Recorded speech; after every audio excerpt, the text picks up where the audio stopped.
Au RICM de Poitiers, la nouvelle a attristé les camarades et les gradés du jeune sous-officier.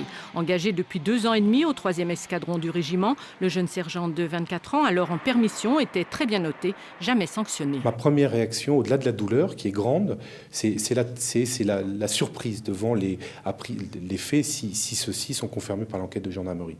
Ma deuxième réaction, c'est un peu celle d'un père de famille et qui a redit à son régiment, avant de partir en permission, qu'il fallait faire attention sur la route, qu'il fallait pas oublier que les fêtes étaient certes synonymes de fêtes et de réjouissances, mais ne devaient pas être synonymes d'excès.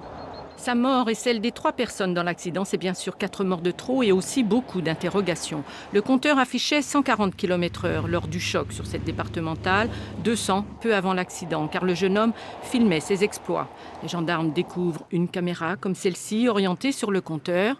Depuis l'apparition des webcams, sur Internet, les vidéos se multiplient. Le pied au plancher, les pilotes se filment en moto ou en voiture, font des records de vitesse. C'est à celui qui ira le plus vite.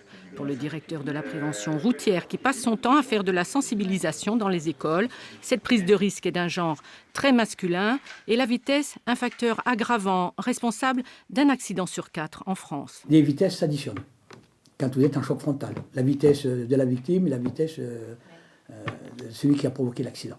Donc généralement, il n'y a rien qui résiste. On considère qu'à 130 à l'heure, un corps en choc frontal ne résistera pas puisque c'est la limite physiologique de nos organes.